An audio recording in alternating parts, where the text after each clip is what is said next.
வணக்கம் நண்பர்களே, நான் உங்கள் கௌதம். இன்னைக்கு ஏப்ரல் 24 இந்திய பங்குச் சந்தை இன்னைக்கு ஒரு ரத்த கலரியாவே மாறிடுச்சு அப்படின்னு நம்ம சொல்லலாம். நேத்து ஆரம்பிச்ச அந்த சரிவு இன்னைக்குமே ஒரு பயங்கர வீழ்ச்சியா தொடர்ந்துட்டே இருக்குதுங்க.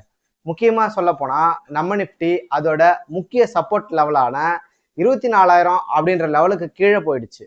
பல இன்வெஸ்டர்ஸ் இப்போ பயத்துல இருக்காங்க. இன்னுமே மார்க்கெட் இறங்குமா இல்ல இதுதான் பாட்டமா அப்படின்னுட்டு. இன்னைக்கு மார்க்கெட்ல என்னென்ன முக்கியமான மாற்றங்கள் நடந்துச்சு, ஐடி செக்டார் ஏன் இவ்வளவு மோசமா அடி வாங்குச்சு, மற்றும் இந்த சரிவிலையுமே லாபம் கொடுத்த அந்த 5 ஷேர்ஸ் எது எது, இதை பத்தி எல்லாமே இன்டெப்தா இந்த வீடியோல பார்க்க போறோம். இந்த வீடியோவை ஸ்கிப் பண்ணாம முழுசா பாருங்க. சரி, இப்போ மார்க்கெட்டோட ஒரு டீப் பகுதிக்கு வரலாம். வெறும் நம்பர்ஸை மட்டும் எப்பயுமே பார்க்காம அந்த நம்பர்ஸுக்கு பின்னாடி இருக்கிற முக்கியமான ரீசன்ஸை நம்ம கண்டிப்பா இப்ப நம்ம அலசி பார்ப்போம். இன்னைக்கு மார்க்கெட் ஏன் இவ்வளோ ப்ரெஷர்ல இருக்கு அப்படின்றதுக்கு காரணம் சந்தையோட நிலவரம். அதாவது இன்னைக்கு காலையிலேயே நிப்டி ஒரு கேப் டவுன் ஓப்பனிங்கோடையே கொடுத்து ஒரு முக்கியமான சப்போர்ட் லெவலான 24,400 அப்படின்ற லெவலை உடைச்சி கீழே போயிருக்கு. சென்செக்ஸ் 77,200 அப்படின்ற லெவல்ல நிலை பெற்று போராடிட்டு வர்றத நம்மளால பார்க்க முடியுது. இது ஒரு தற்காலிக சரிவா இல்லைன்னா பேரிஷ் ட்ரெண்டோட ஆரம்பமா அப்படிங்கிற சந்தேகம் இங்க எல்லார்ட்டுமே இப்ப ஓடிட்டு இருக்குது.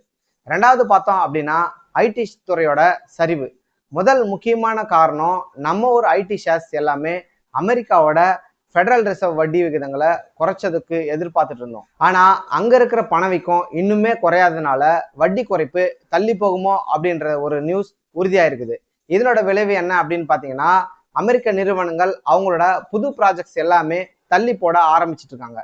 இதனால நம்ம ஊர் வருமானத்துல பெரும்பகுதி அங்கிருந்து வர்றதுனால இன்ஃபோசிஸ், டிசிஎஸ் போன்ற நிறுவனங்கள் இன்னைக்கு 2-3% வரைக்குமே தங்களோட சரிவை சந்திச்சிருக்காங்க. மூணாவது பாத்தீங்கன்னா, வழக்கமா இப்ப இருக்கிற ஜியோ பொலிட்டிக்கல் பிரஷர், உலகளாவிய பதற்றம். அதாவது ஈரான் இஸ்ரேல் விவகாரம் இன்னுமே ஒரு முடிவுக்கு வரல. உலக சந்தையில கச்சா எண்ணெயோட ஒரு பேரல் விலை $105 மேலேயே இருக்குது. இந்தியா ஒரு இறக்குமதி நாடு அப்படிங்கிறதுனால எண்ணெயோட விலை ஏறும்போது நம்ம நாட்டோட பணவீக்கம் ரொம்பவே அதிகமாகும்.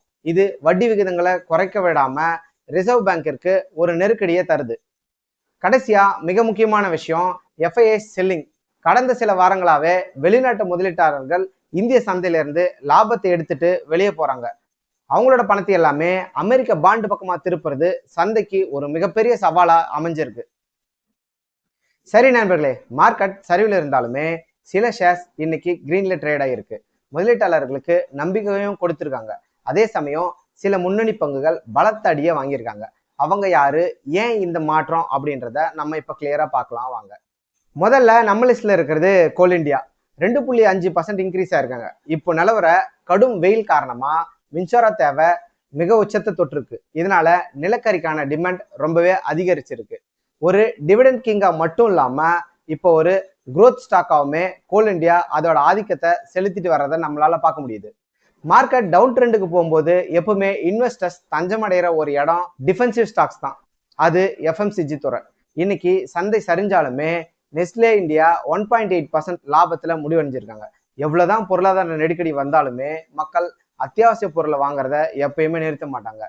சென்டிமெண்ட் இங்க தான் வேலை செஞ்சிருக்கு. அடுத்ததா பார்த்தோம் அப்படின்னா வருண் பிவரேஜஸ்.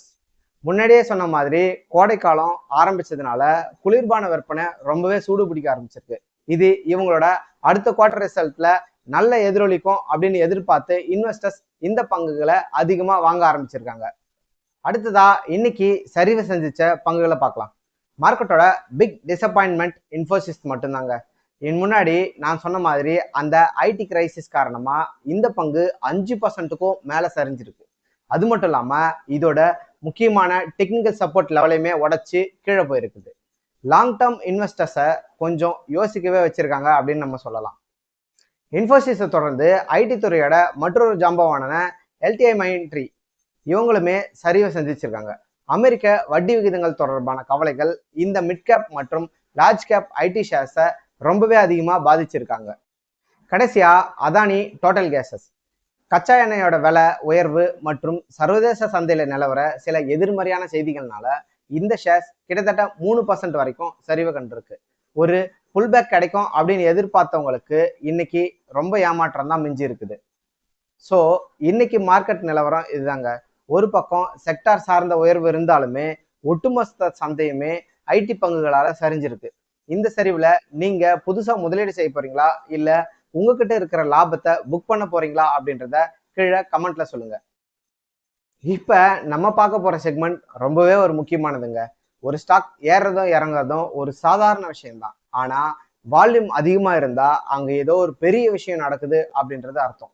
இன்னைக்கு மார்க்கெட் சரிவிலையுமே வால்யூம் ஷாக்கர்ஸ் ஆக இருந்த 3 ஸ்டாக்கை பத்தி தான் இன்னைக்கு நம்ம பார்க்க போறோம். லிஸ்ட்ல முதலாவதா இருக்கிறது HSCL. இன்னைக்கு மார்க்கெட் ரத்த சிவப்பா இருந்தாலுமே இந்த பங்கு கிட்டத்தட்ட 13% உயர்ந்திருக்கு. ஒரு தனி ரூட்ல போயிருக்கு அப்படின்னே நம்ம சொல்லலாம். இதுல சாதாரணமா நடக்கிற விஷயத்தை விட 4 மடங்கு அதிகமான வால்யூம் இன்னைக்கு ட்ரேட் ஆயிருக்குது. காரணம் என்ன அப்படின்னு பார்த்தா இவங்களோட லித்தியம் அயன் பேட்டரி டெக்னாலஜிக்கான ஒரு புதிய பிளான் மற்றும் அப்டேட் முதலீட்டாளர்களை ரொம்பவே ஈர்த்து இருக்குது. எதிர்கால தேவையை கணிச்சு பிக் பிளேயர்ஸ் இந்த ஸ்டாக்ஸை குவிக்க ஆரம்பிச்சிருக்காங்க. அடுத்ததா பார்த்தோம் அப்படின்னா டிஃபென்சிவ் செக்டாரை சேர்ந்த கொச்சின் ஷிப்யார்டு தாங்க. இன்னைக்கு இந்த துறையில ஒரு நல்ல பையிங் இன்ட்ரெஸ்ட் தெரிஞ்சிச்சு. சாதாரண நாட்களை விட கிட்டத்தட்ட 3.5 மடங்கு அதிகமான வால்யூம் இன்னைக்கு பதிவாயிருக்குது. புதிய ஆர்டர் மற்றும் அரசாங்கத்தோட டிஃபென்ஸ் பட்ஜெட் மீதான எதிர்பார்ப்பு இந்த பங்கை இன்னைக்கு ஒரு முக்கியமான இடத்துல வச்சிருக்கு அப்படின்னே நம்ம சொல்லலாம். கடைசியா இன்னைக்கு எல்லாரையுமே ஆச்சரியப்படுத்தின ஒரு ஸ்டாக்னா அது இது மட்டும்தாங்க. 10% அப்பர் சர்க்கியூட் அடிச்சது மட்டும் இல்லாம இதோட வால்யூம் கிட்டத்தட்ட 14 மடங்கு அதிகமா இருக்கு. உண்மை என்ன அப்படின்னா ஒரு ஸ்டாக்ல 14 மடங்கு வால்யூம் வருது அப்படின்னா கண்டிப்பா அங்க ஏதோ ஒரு பெரிய இன்ஸ்டிடியூஷன் இன்வெஸ்ட்மெண்ட்டோ அல்லது பல்கான ஒரு டீலோ நடந்திருக்கு அப்படின்றது அர்த்தம். ரீட்டைல் ட்ரேடர்ஸ் இந்த பங்கை உன்னிப்பா கவனிக்க வேண்டியது ரொம்பவே கட்டாயம் அப்படின்னு நம்ம சொல்லலாம். வால்யூம் அதிகமா இருக்கும்போது ஒரு ஸ்டாக்ல என்ட்ரி கொடுக்கறது லாபகரமானது தான். ஆனா அதே சமயம் ரிஸ்க்குமே ரொம்ப ரொம்ப அதிகம். அதனால முறையான ஸ்டாப் லாஸ் இல்லாம இந்த மாதிரியான ஷேர்ஸ்ல எப்பயுமே ட்ரேட் பண்ணாதீங்க. இந்த 3ல உங்களோட ஃபேவரட் எது அப்படின்றத கமெண்ட்ல சொல்லுங்க.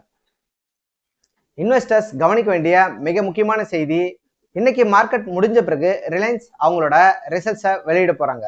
இதோட இம்பாக்ட் திங்கட்கிழமை காலையில தெரியும். ரிலையன்ஸ் ஓடுனா மார்க்கெட்டுமே ஓடும். அடுத்ததா பார்த்தோம் அப்படின்னா வேதாந்தா லிமிடெட். நம்ம முன்னாடியே சொன்ன மாதிரி மே 1ஆம் தேதி டிமெர்ஜருக்கான ரெக்கார்ட் டேட்.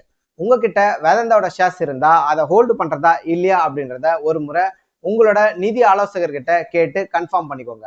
கடைசியா ஒரு சின்ன அட்வைஸ், மார்க்கெட் விழும்போது பயந்து போயிட்டு எல்லாத்தையுமே வித்துறாதீங்க. குவாலிட்டியான ஷேர்ஸை கம்மியான விலையில கிடைக்கும் போது அதை சேமிக்க இது ஒரு நல்ல வாய்ப்பு அப்படிங்கிறத எப்பயுமே நீங்க மறந்துடாதீங்க. இந்த வீடியோ உங்களுக்கு பிடிச்சிருந்தா லைக் பண்ணிக்கோங்க. உங்க போர்ட்ஃபோலியோல இன்னைக்கு ரெட்டா இருந்துச்சா இல்ல கிரீனா இருந்துச்சா அப்படின்றத கமெண்ட்ல சொல்லுங்க. அடுத்த வீடியோவில் உங்களை சந்திக்கிறேன். நன்றி, வணக்கம்.